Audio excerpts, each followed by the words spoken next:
साजिश और मोहब्बत। दिल्ली की सर्द रातों में कोहरा घना था।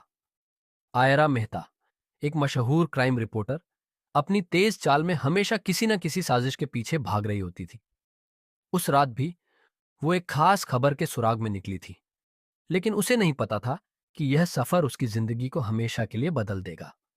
एक सुनसान सड़क पर उसकी गाड़ी का टायर पंचर हो गया।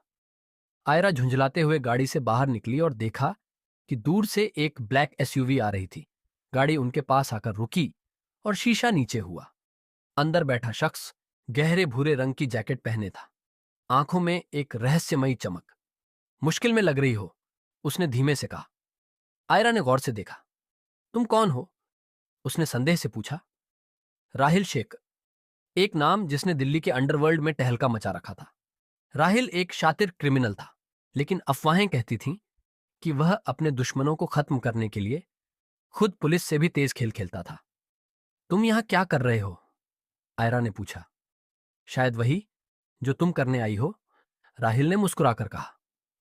आयरा को अब यकीन हो गया कि राहिल भी उसी साजिश के पीछे था जिसका वह पीछा कर रही थी। लेकिन वो दुश्मन था या दोस्त, यह अभी तय नहीं हुआ था। रात गहरी होती जा रही थी और आयरा को एहसास हुआ कि अगर वह ज्यादा देर तक यहां रही तो खतरा बढ़ सकता था। राहिल ने उसे ऑफर दिया, अगर तुम्हें अपने सवालों के जवाब चाहिए तो मेरे साथ आना पड़ेगा। आयरा के पास दो रास्ते थे, या तो अकेले अपने तरीके से सच्चाई तक पहुंचे या फिर इस रहस्यमयी आदमी के साथ चले जो खुद भी एक राक्षस था। उसने गहरी सांस ली और गाड़ी में बैठ गई। राहिल उसे एक सुनसान फार्म हाउस में ले गया। अंदर जाने पर आयरा की नजर एक दीवार पर पड़ी जहां कई लोगों की तस्वीरें लगी थीं। बड़े बिजनेस टाइकून, कुछ पुलिस ऑफिसर्स और एक मंत्री। ये सब क्या है? आयरा ने पूछा। इनमें से कोई भी वो नहीं है जो ये दुनिया को दिखाते हैं, राहिल ने जवाब दिया। आयरा को समझ आ गया कि यह एक बहुत बड़ा घोटाला था। ये लोग शहर के करोड़ों रुपए गलत जगह पर इस्तेमाल कर रहे थे। लेकिन तभी दरवाजे पर गोलियों की आवाज गूंजी। वे आ गए! राहिल चिल्लाया। गोलियों की आवाज तेज हो गई थी। राहिल और आयरा भागते हुए फार्म हाउस के पिछले दरवाजे से निकले। अंधेरे में उनकी गाड़ी सड़क पर दौड़ने लगी। अब क्या? आयरा ने पूछा। अब हमें इन सबूतों को दुनिया के सामने लाना होगा, राहिल ने कहा। लेकिन इससे पहले कि वे कुछ कर पाते, उनकी गाड़ी का पीछा शुरू हो चुका था। राहिल ने गाड़ी मोड़ी और दोनों एक पुराने गोदाम में जा पहुंचे। वहां पहले से ही राहिल के कुछ भरोसेमंद लोग मौजूद थे, लेकिन उनमें से एक गद्दार निकला। सॉरी राहिल, लेकिन पैसा हर किसी को खरीद सकता है, उस आदमी ने कहा और राहिल पर बंदूक तान दी। आयरा ने झटके से एक कुर्सी उठाई और उस आदमी पर दे मारी। मौका देखकर राहिल ने गन छीनी और उसे बेहोश कर दिया। तुम्हें हर जगह से धोखा ही मिला है ना? आयरा ने धीरे से कहा। राहिल मुस्कुराया। शायद इसीलिए तुम पर भरोसा कर रहा हूं।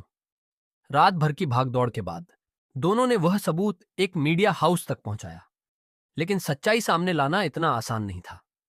अगले दिन आयरा के अपार्टमेंट में कुछ नकाबपोश लोग घुस आए। वह बमुश्किल अपनी जान बचा पाई। वह भागती हुई राहिल के पास पहुंची। अब क्या? उसने हाँफते हुए पूछा। राहिल ने उसकी आंखों में देखा।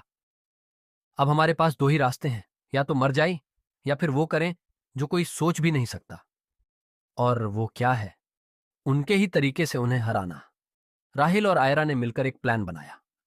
वे खुद को पब्लिक के सामने एक जोड़े की तरह पेश करने लगे ताकि कोई उन्हें शक की निगाह से न देखे। इस बीच राहिल ने अपने पुराने दुश्मनों से मदद मांगी और आयरा ने अपने रिपोर्टिंग स्किल्स का इस्तेमाल कर पूरे देश का ध्यान इस केस पर खींचा। धीरे धीरे हालात बदलने लगे। पुलिस को भी इन लोगों की असली सच्चाई का एहसास हुआ और एक बड़े ऑपरेशन में रमेश सिंह समेत कई अपराधियों को पकड़ लिया गया। आखिरकार उनकी मेहनत रंग लाई। अब सब कुछ खत्म हो चुका था। राहिल ने आयरा की ओर देखा। अब तुम अपने रास्ते जा सकती हो। तुम्हारा मिशन पूरा हो गया। आयरा ने हल्की हंसी के साथ कहा। और तुम्हारा?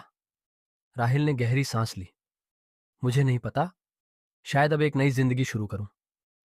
आयरा ने उसकी आंखों में देखा। शायद हमारी जिंदगियां अलग हैं, लेकिन हमारा सफर हमेशा याद रहेगा।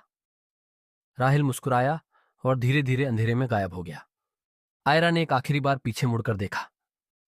शायद ये सिर्फ एक साजिश नहीं थी। शायद ये एक ऐसी मोहब्बत थी